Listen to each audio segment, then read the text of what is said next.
Alors c'est un peu spécial aujourd'hui et je suis vraiment toujours étonnée de tout ce qui ressort au cœur des enfants lorsqu'on leur donne l'opportunité et bien voilà, de pouvoir s'exprimer à travers des chants, à travers des sketchs, à travers ce qu'ils ont vécu pendant tout ce trimestre. Et on a vu que c'était des personnages assez importants, assez forts, qui peuvent nous donner des enseignements pour continuer le chemin qui nous mène au salut.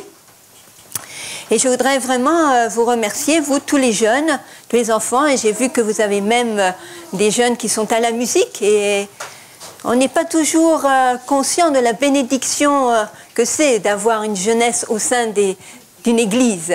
Et il y a des églises justement qui n'ont plus cette jeunesse.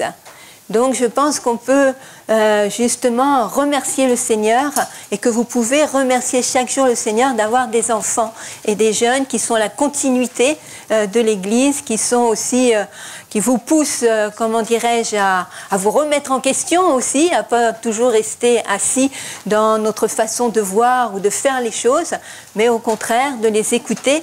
Et pendant tout ce week-end, nous verrons que le temps d'écoute est important, le temps de la compréhension et de la réaction des enfants et des jeunes qu'ils peuvent avoir, souvent que l'on critique, et qui peut être une source justement d'enrichissement pour chacun d'entre nous. Alors, d'habitude, je raconte une histoire et puis après, on fait le partage spirituel. Et là, mon histoire va être un petit peu plus longue et il y aura le message spirituel. Dans le message spirituel, je fais souvent intervenir les enfants. Là, ça va être un petit peu différent puisqu'il va y avoir une continuité d'un moment avec eux. Comme ils nous ont beaucoup donné, eh bien, ils vont avoir un moment aussi où ils vont pouvoir recevoir. Mais quand je raconte une histoire aux enfants, souvent nous disons que l'Église, nous sommes une famille. Alors, l'histoire, j'aime bien qu'elle soit aussi accompagnée. Ce n'est pas moi qui la raconte toute seule, mais vous, vous en faites aussi partie. Donc, dans mon histoire, à un moment donné, je vais dire « soudain ». Et vous, les adultes, vous devrez dire « aimez-vous les uns les autres ». Quand je dis donc « soudain », aimez-vous les uns les autres. D'accord, avec conviction quand même. Hein, je ne sais pas si vous êtes sûrs de vous aimer les uns les autres. Alors, soudain, aimez-vous les uns les autres. Ah bon, c'est un peu plus chaleureux quand même. Hein?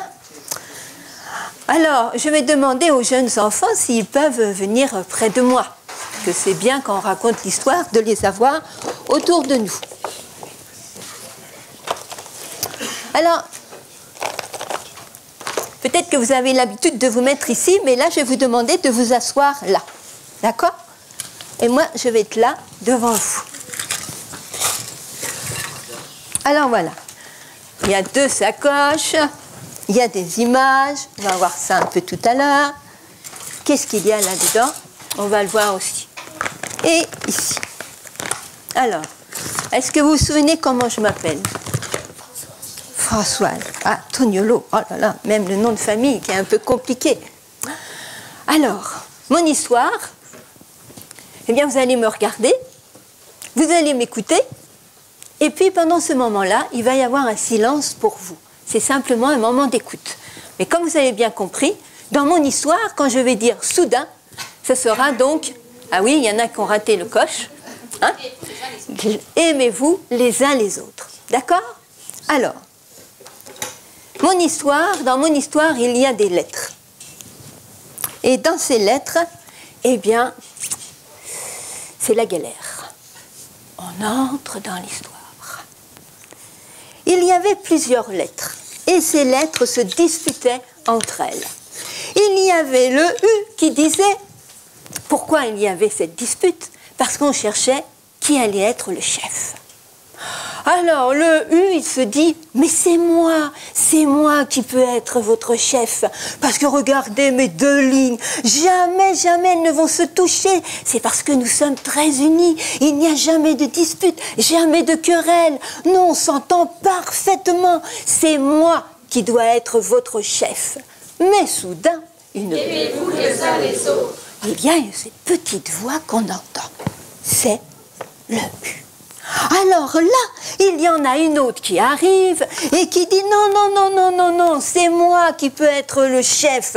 Regardez, il dit qu'il a 2 lignes, mais moi regardez, j'en ai 3. J'en ai même 4, j'en ai même 5. Moi, je suis costaud. Moi, je peux encore, eh bien, mieux vous écouter. Parce que moi, j'aime écouter. J'aime écouter ce que l'autre a à dire. Qu'il soit en colère, qu'il soit en paix, qu'il soit joyeux, j'aime prendre le temps de l'écouter. Alors lui revient soudain à la charge. Mais dis-moi aussi, je sais ce qu'il. Parce que moi, je suis unique. Mais qu'est-ce que tu peux faire puisque tu es unique? Mais unique, je suis unique pour le Seigneur. Alors c'est en balance. Parce que soudain, il a petite voix. Alors il y a une autre lettre qui se pointe. Et elle dit, non, c'est moi la plus forte, c'est moi qui peux vous emmener dans une ligne droite, dans une ligne où il y a la paix, où il y a la joie. Parce que regardez ma ligne, n'est-elle pas belle, n'est-elle pas élancée? Moi, oui, le E nous dit qu'il écoute, mais moi, je suis le silence.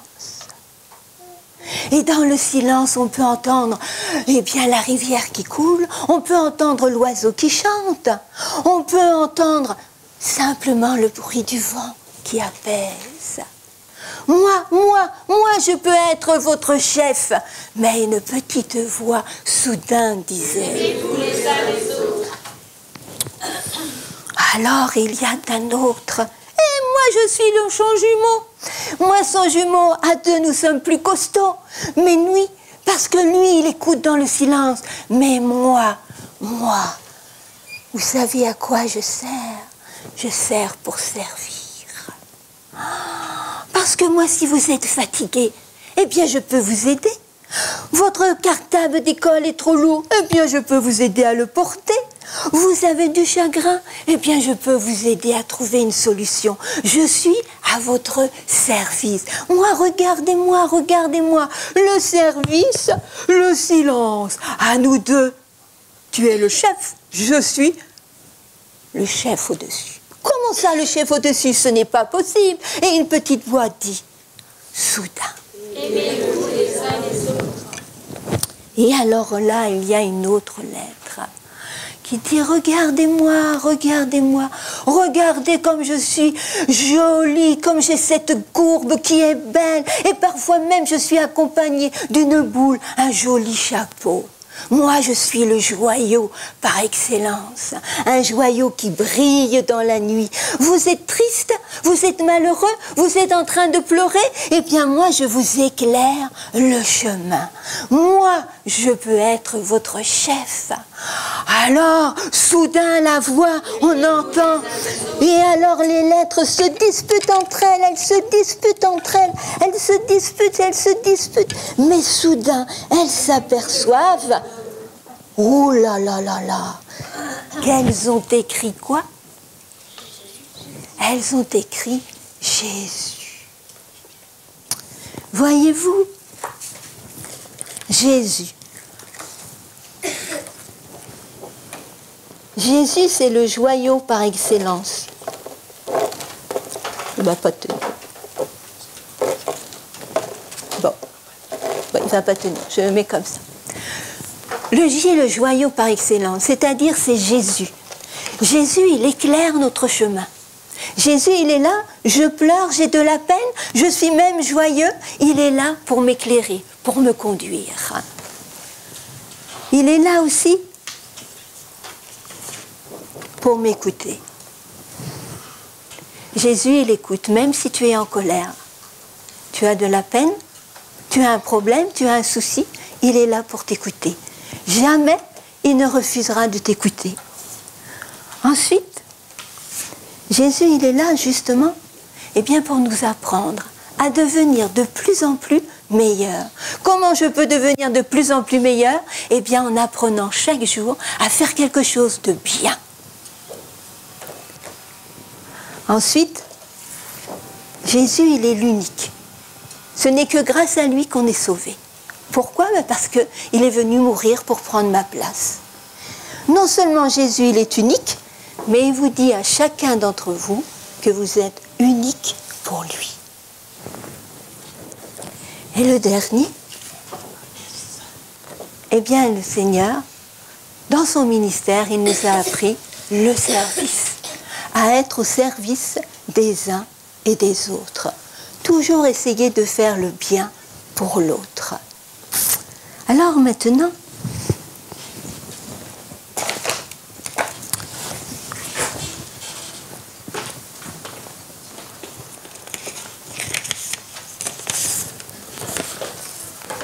pour continuer par rapport aux lettres, ça concerne les 0-18 ans. D'accord? Je suis désolée pour les plus. Hein? Mais là, c'est le sabbat des enfants et des jeunes, des 0 à 18. Alors, quand je vais dire une lettre, la première lettre de votre prénom, il faudra se lever et venir vers moi. D'accord?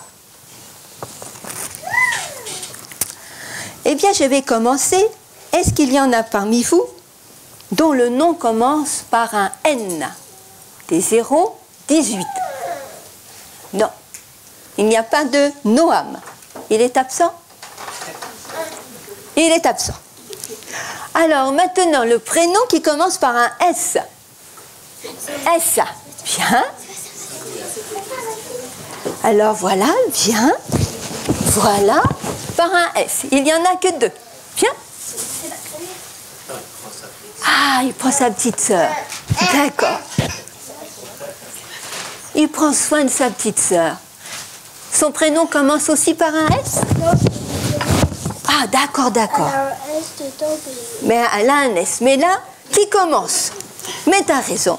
Comment tu t'appelles? Sébastien. Sébastien. Waouh. Et toi? Samuel. Samuel. Alors, voyez-vous, vous êtes 2 garçons en plus. Eh bien, en commençant, ben voilà, votre prénom par la lettre S, eh bien, vous êtes au service. Vous aimez rendre service. Est-ce que c'est vrai? Est-ce qu'ils aiment rendre service? Oui, ils aiment rendre service. C'est super parce que dans l'Église, on a besoin de ces serviteurs qui aiment. Des futurs diacres. Attention, va falloir les former. Alors, pour se souvenir, pour que toujours vous puissiez vous souvenir que vous êtes au service les uns des autres, à chaque fois que tu vas allumer la lumière, et tu te souviendras que tu es unique pour servir le Seigneur et les autres. D'accord? Tiens. Et pour toi, Sébastien, c'est la même chose. Tu es unique pour le Seigneur dans son service. Voilà. Maintenant, un prénom qui commence par la lettre V. V. V, c'est la victoire. Hein, c'est la victoire. C'est la vie, c'est la vaillance. Est-ce qu'il est un peu tout ça? Oui, hein? Eh bien, on a besoin des personnes qui sourient, parce que des fois, dans l'église, on est un peu comme ça. Hein? Eh bien, on a besoin de ton joli sourire. D'accord? Alors, il faut que tu te souviennes que toi aussi, tu es une lumière. Une lumière pour apporter la joie dans l'église. D'accord? Tiens. Alors, est-ce qu'il y en a qui c'est par un J? Oh là! J. Ah, comment tu t'appelles? Julie. C'est joli, Julie. Hein? Mais est-ce que tu te rends compte que tu es un joyau qui brille dans la nuit? Eh oui, tu es une lumière. Et le Seigneur, il a besoin de toi. Il a besoin de toi parce que plus elle va grandir, plus elle sera un joyau au sein de l'Église.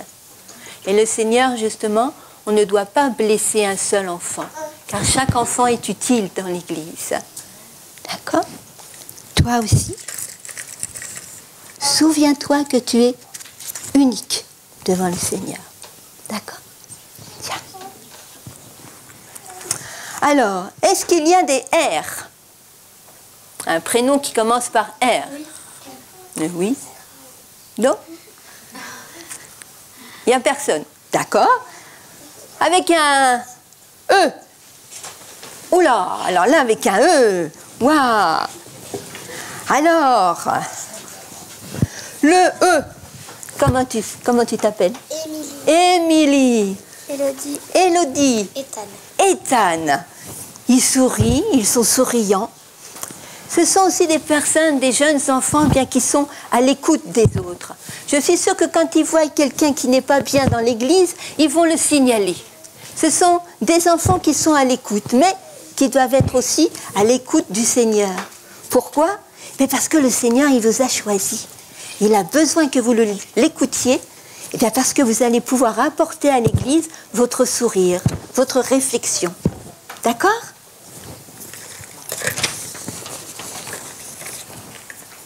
Alors, pour vous, eh bien voilà. Il faut te souvenir que Dieu te protégera toujours. D'accord? À chaque fois que tu regarderas ce porte-clés, souviens-toi que Dieu est toujours près de toi. Merci.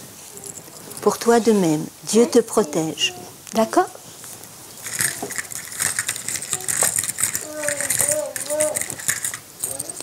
Et pour toi, eh bien, tu mets ta main, il met ta main sur toi pour te protéger également. D'accord? Toi aussi. C'est le premier. Toi, tu as déjà eu la lampe. D'accord? Merci. Alors, est-ce qu'il y a alors des V, je l'ai déjà dit, des E aussi, des A? Il y en a qui commencent par des A. Ah. Ah ah. Ah ah. Alors, comment tu t'appelles? Anaël. Anaël. Adriel. Adriel. Amiel. Amiel. Alors, le A. Ah, le A. Bah, c'est l'amour. Hein? C'est aimer les autres. Hein? Ah ben, un jour, vous aimerez votre femme. Un jour, tu aimeras ton mari. Mais il est important aussi, eh bien, d'apprendre à s'aimer dans l'église. Parce que parfois, eh bien, il y a des brouillons dans l'église. Eh bien, vous êtes là justement pour montrer que nous appartenons à un Dieu d'amour et que vous êtes des semeurs de paix. D'accord? Ne jamais oublier cela. Alors, toi, ma belle, Dieu m'aime tel que je suis. D'accord? À chaque fois que tu vas ouvrir ce miroir. Toi aussi, tu es une perle pour le Seigneur. D'accord? Ne l'oublie jamais. Et pour toi, eh bien, Dieu t'aime comme tu es. D'accord? Ceux qui ont eu leur cadeau peuvent retourner à leur place. Alors, eux, on l'a fait. Ceux qui sont avec un C. Un C. Alors, le C, eh bien, ce sont des personnes qui sont capables. Vous voyez, c'est des personnes qui s'engagent, qui ont la capacité de faire des choses. Et ce que vous nous avez montré ce matin, eh bien, ça montre que vous avez cette capacité de mettre des choses en place. Et ça, c'est super. Et dans l'Église, on a besoin de personnes qui sont là pour prendre les choses en main. Des futurs leaders que vous avez dans votre Église. Attention. Hein? Alors, futur leader, ben oui, tu es une lumière pour l'Église. D'accord? Alors, qu'est-ce que j'ai encore? Ah oui. Ah, je ne l'ai pas là. Ah si, voilà. Et toi, tu es une pierre précieuse. Ne l'oublie jamais. Tu peux la mettre dans tes poches. Quand tu toucheras dans tes poches la pierre, tu te souviendras que quoi que puissent dire les personnes autour de toi, tu es précieuse aux yeux de Dieu. D'accord?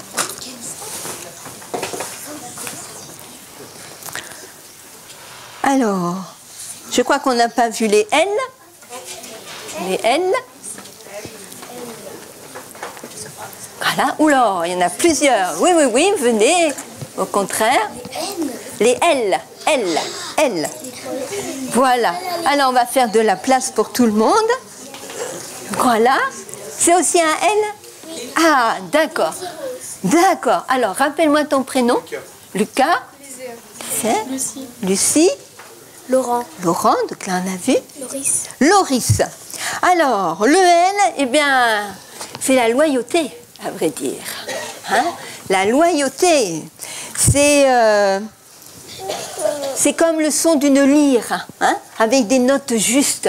La loyauté, à vrai dire, plus vous allez être loyal dans ce que vous allez décider et prendre en action, plus les gens vont voir que vous êtes loyal dans ce que vous faites, plus ils vont vous faire confiance et plus vous allez amener des personnes qui seront à la recherche du Seigneur. Et le Seigneur, il a besoin de cette loyauté dans tout ce que vous faites. Au contraire, c'est une qualité qui se fait rare aujourd'hui. Et nous devons donc encourager ces jeunes, et bien justement, dont cette première lettre commence par cette loyauté. D'accord ? Alors justement, la loyauté est une perle rare. Ne l'oublie jamais. D'accord ? Ne l'oublie jamais. On peut mettre ça dans ses poches pour toujours oublier, se souvenir que la loyauté est parfaite. Alors pour la petite, on n'a qu'à mettre dans sa bouche.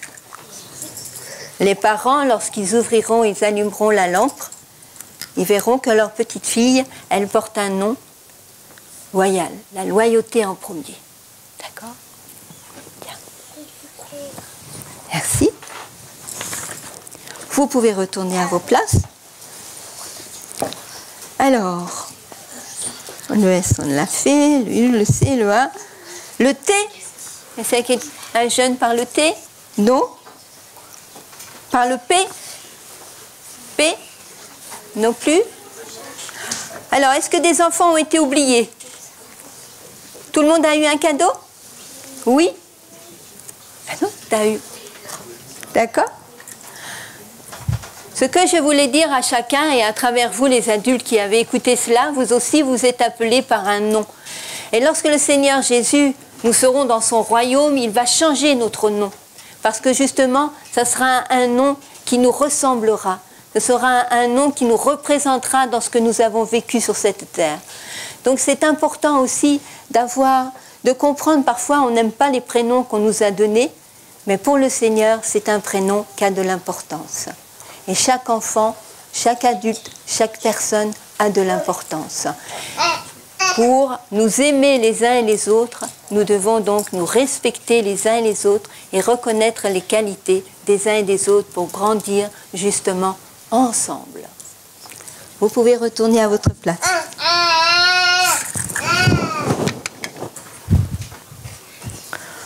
Aujourd'hui, justement, comme c'est par rapport aux enfants et à la jeunesse, j'ai voulu voir un petit peu avec vous une réflexion sur le psaume 23.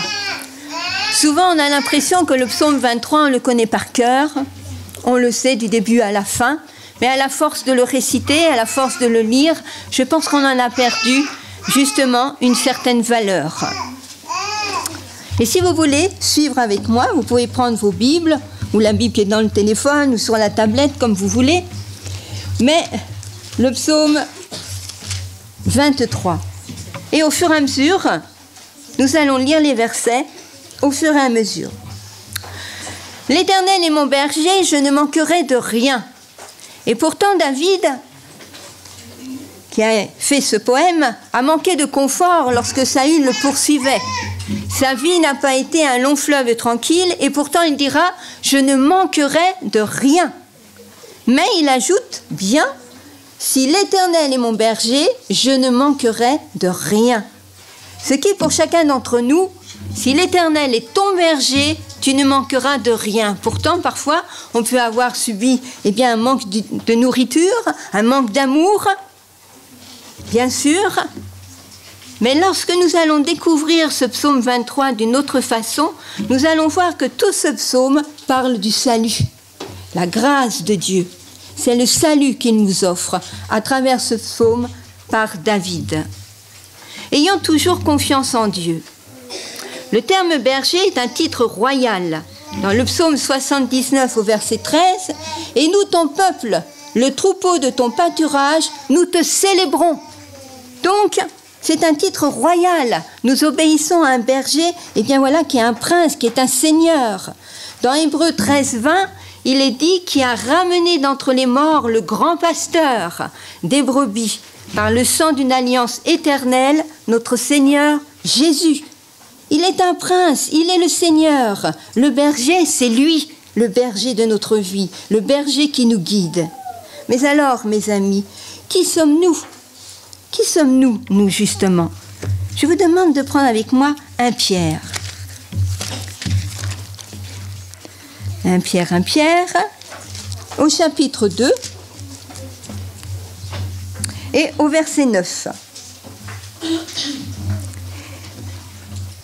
Mais vous êtes un peuple élu, une communauté de rois prêtres, une nation sainte, un peuple que Dieu a pris pour sien, pour que vous célébriez bien haut les œuvres merveilleuses de celui qui vous a appelé à passer des ténèbres à son admirable lumière.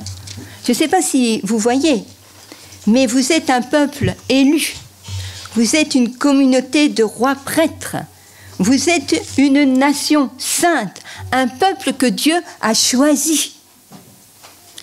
C'est ce peuple-là, c'est ce que nous sommes, qui désire diriger. C'est ce que nous sommes, un peuple choisi. Si l'Éternel prend soin de moi, alors comment moi, je prends soin de ceux et celles qui sont premièrement dans la maison de Dieu. Vous savez, l'Éternel est mon berger, d'accord? Mais moi, si je fais partie du peuple de Dieu, le berger il prend soin de ses brebis. Il n'est pas dit qu'il n'y a que le pasteur qui est le prêtre, c'est nous tous. Nous tous, nous avons une action à mener dans l'Église, premièrement, et c'est de veiller sur les uns et sur les autres. Prendre soin de ceux qui sont dans la maison de Dieu, qui ont été blessés par la vie, qui subissent la maladie, ont perdu leur emploi, peut-être à cause du sabbat, ceux qui sont dans la pauvreté, etc. Est-ce que je me positionne en juge en critiquant leur situation ou bien j'utilise la compassion que Dieu utilise pour moi? Au verset 2, il est dit « Grâce à lui, je me repose. » Grâce à lui, je me repose. Toute la semaine, nous sommes en train de courir. Si Dieu m'accorde du repos en regardant la nature, voilà mes amis, il faut de temps en temps aussi sortir, prendre le temps de regarder la nature, prendre le temps de respirer, prendre le temps d'être à l'écoute. Il nous accorde aussi l'apaisement à travers la prière, prendre le temps de prier. Et malheureusement, nous verrons cet après-midi et dans les autres ateliers que parfois, même la prière avec un enfant va dire « Vite, vite, vite, on n'a pas le temps, on va faire une petite prière. » Au ras des pâquerettes. On ne devrait même pas dire « petite ». On devrait dire « Viens, nous allons prier. » Montrer cette différence. Alors oui, pourtant, Dieu m'accorderait l'apaisement dont j'ai besoin. La joie du sabbat, la joie du sabbat. Est-ce que vraiment vous êtes heureux d'être là ce matin? Hein? Ah, il y en a quand même qui répondent. Hein? Parce que parfois, on arrive à l'église, on a le visage complètement fermé, pas un sourire. Alors qu'au contraire, on devrait venir avec la joie de revoir des frères et des sœurs. On devrait être heureux. Mais ce n'est pas toujours le cas. Peut-être certains se sont levés ce matin en disant « Ah là là, c'est Françoise. Ah là là, ça va être encore les gamins. Oh là là, on les a déjà sur le dos toute la semaine. De quoi elle va nous parler encore? Peut-être qu'on va aller dans une autre église. » Hein? Voilà, comment je me suis réveillée ce matin, comment je l'ai dit à mes enfants.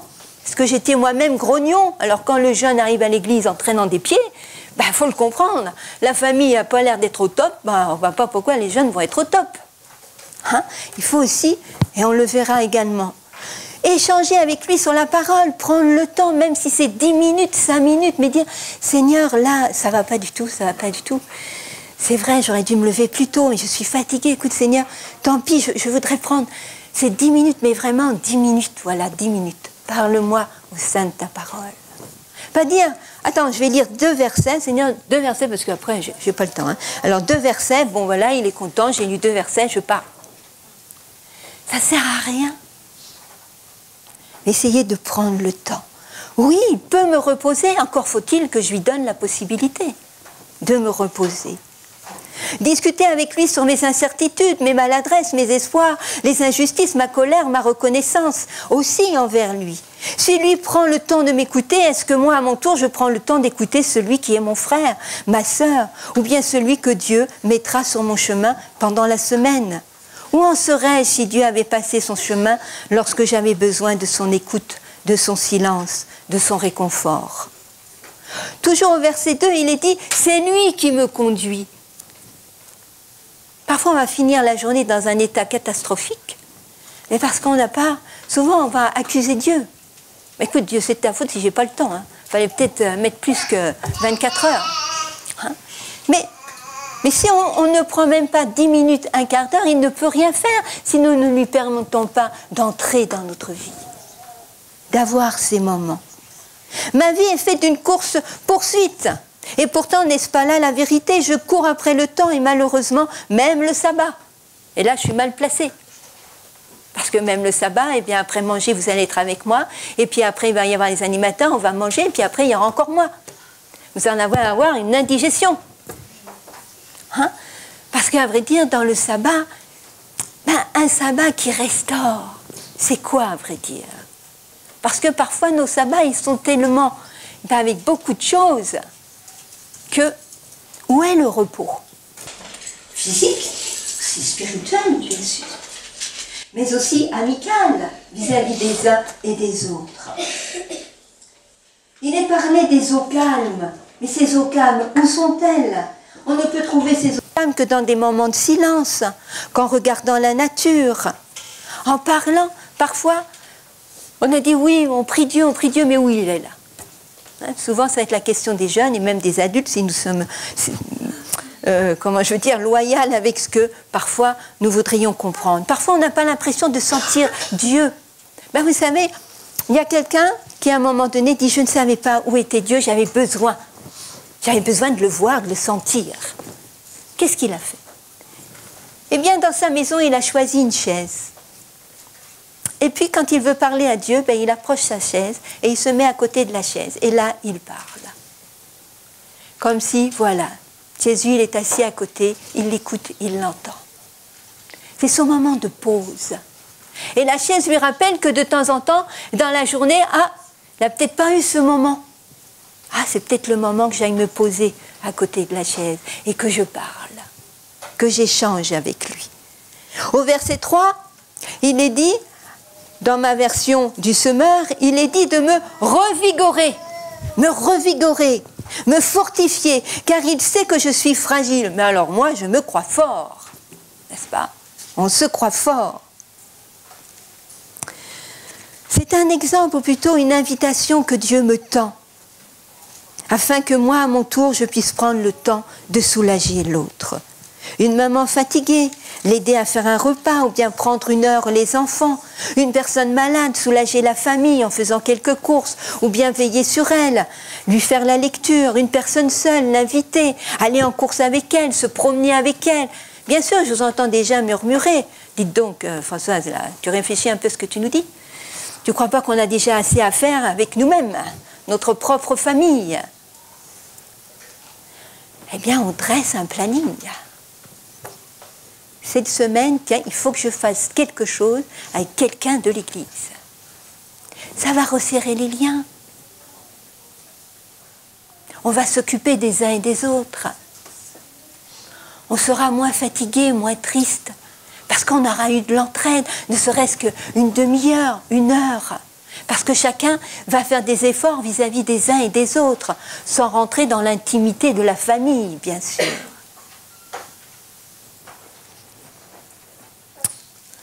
Au verset 3, toujours, il est dit pour l'honneur de son nom. Ce n'est pas un Dieu dur, rigide, froid. Avec l'aide du Saint-Esprit, le moment de pause avec Dieu remet mes idées en place. Il calme mes angoisses, il fortifie ma foi. Montre à ceux et à celles qui m'entourent, oui, la vie n'est pas facile, elle n'est pas simple, les épreuves sont là, mais je ne suis pas seule parce qu'il est là. Et dans Romains 8, 28, il est écrit « Tout concourt au bien de ceux qui l'aiment. » attention, ce verset ne veut pas dire « t'as perdu ton enfant, c'est Dieu qui l'a voulu ». Il t'arrive un problème, c'est Dieu qui te l'a voulu. Parce que souvent ce verset, tu n'as pas à te plaindre parce que tout concourt au bien. Alors tu as perdu quelqu'un de cher, mais c'est pour ton bien. C'est pas ça. Oui, tout concourt au bien de ceux qui l'aiment, parce que justement Dieu va mettre en place toute une structure sur notre chemin qui va nous aider à nous en sortir, qui va nous donner la possibilité justement de nous en sortir de la souffrance, de la peine de l'avoir perdu quelqu'un ou autre. Oui, le Seigneur va nous donner tous les éléments, tout va concourir pour que justement il y aura un temps d'angoisse, un temps de larmes, un temps de peur, mais il y aura ce temps de réconfort avec lui. Donc, dans nos églises, il devrait y avoir plus de témoignages, non pas pour me glorifier moi-même, mais être un témoin de l'amour, de la présence de Dieu dans ma vie. Alors oui, je reste sur le bon chemin parce qu'il est au centre de ma vie, parce que j'ai la certitude de sa présence.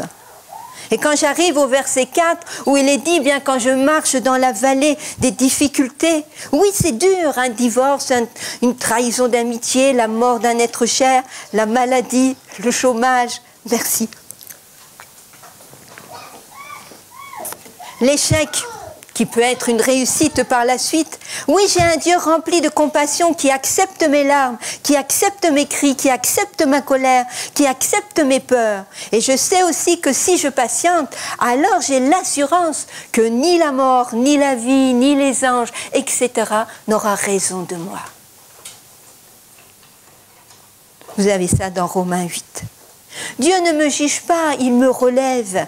Et nous, que faisons-nous vis-à-vis de ceux et celles qui passent par des moments difficiles?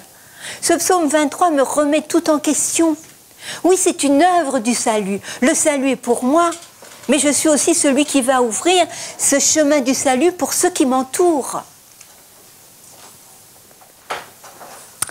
David s'écrie, ta houlette me conduit. La houlette, vous savez, les enfants, c'est comme un grand bâton avec, c'est arrondi. Voilà. C'était pas pour frapper les brebis, non.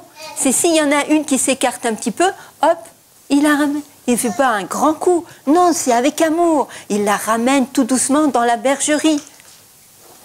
Le bâton, il me protège, c'est pas pour me donner des coups. Il me protège contre mes adversaires. Le bâton n'est pas pour moi, il est contre ceux qui me font du mal. Le bâton, le berger s'en servait pour faire fuir les animaux qui pouvaient, justement, prendre ses brebis.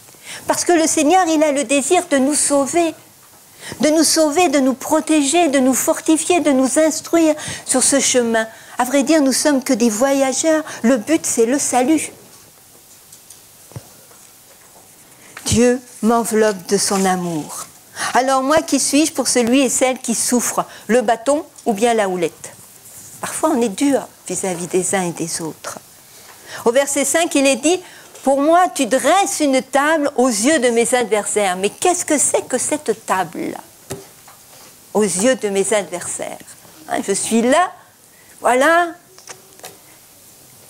Et là, d'un seul coup, Dieu dresse cette table, comme si mes adversaires ne peuvent plus me saisir, me prendre. À vrai dire, cette table, si je puis dire, c'est tous les fruits de l'esprit qu'il met à notre disposition. Dieu les utilise lui-même, puisqu'il est la grandeur par excellence, l'amour par excellence. Donc son amour, c'est la bienveillance, c'est l'accueil, c'est la consolation, c'est l'enseignement, c'est l'espérance, c'est l'écoute, c'est la justice, c'est le pardon. Il met ça sur la table. Et moi, ces fruits de l'esprit qu'il utilise pour moi dans ma propre vie, il me les offre pour que moi je les utilise pour mes ennemis. Une table, il n'y a pas de barrière. Mon ennemi peut venir s'y asseoir. Dans ma façon de vivre, dans ma façon d'être, dans ma façon de tendre la main, alors je tends à l'autre, oui tu me fais mal, je ne sais pas, je ne connais pas le pourquoi, je n'en connais pas la raison, mais tu peux venir quand même à ma table. Moi j'ai Dieu qui me protège. La table en face de mes adversaires. c'est plus loin que cette lecture qu'on passe à côté, mais moi je trouve ça tellement extraordinaire. La table. Tout cela est un cadeau que Dieu nous met, nous donne, pour que nous puissions devenir ses instruments de pardon et d'amour. Tu oins d'huile ma tête. Vous vous rendez compte, il oint d'huile ma tête. Pour mettre un homme qui devenait un roi, le mettre à part, eh bien voilà, on lui versait simplement de l'huile sur la tête, comme l'a reçu Samuel, comme l'a reçu David. Parce que nous avons une mission. N'oublions pas que nous sommes une nation qui a été choisie, un peuple qui a été choisi. Eh bien, il nous a mis à part pour parler de l'amour de Dieu, à part pour amener ma famille eh bien, jusqu'au bout du salut. L'acceptation, le choix, celle de montrer un Dieu d'amour dans nos vies, au point que ceux et celles qui nous entourent aient le désir à leur tour de le connaître et de le servir. C'est une huile parfumée. Un enfant de Dieu doit pouvoir semer des graines d'amour, de paix, de consolation, de joie, et non pas toujours de reproches. Nous arrivons bientôt à la fin. Tu fais déborder ma coupe. Qu'est-ce que ça peut faire, ça? Tu fais déborder ma coupe. Oui, car il y a cette promesse. Écoutez, il y a toujours un verset qui me donne des frissons dans Éphésiens, au chapitre 3, les versets 20. Et parfois, nous nous limitons. Parce qu'il est écrit, « Or, à celui qui peut faire, par la puissance qui agit en nous, infiniment au-delà de tout ce que nous demandons ou pensons. » Donc, même que je sois un enfant, que je sois un jeune, que je sois un adulte, un projet, une demande, le Seigneur peut répondre au-delà de ce que nous pouvons imaginer. Et parfois, nous sommes timides. Nous n'osons pas. Mais osons demander à Dieu. Osons demander à Dieu d'être un témoin pour lui. Osons demander à Dieu de se servir de chacun d'entre nous pour être justement cette flamme et ce flambeau. Au verset 6, il est dit « Toute ma vie, je peux aller dans la maison de Dieu. » Oui, parce qu'il va m'accueillir toujours avec bonté. Même s'il m'arrive de chuter et que des conséquences de mes actes sont là, mais que mon pardon est sincère, Dieu va me relever, il va m'aider en pensant même les blessures que j'ai pu occasionner autour de moi.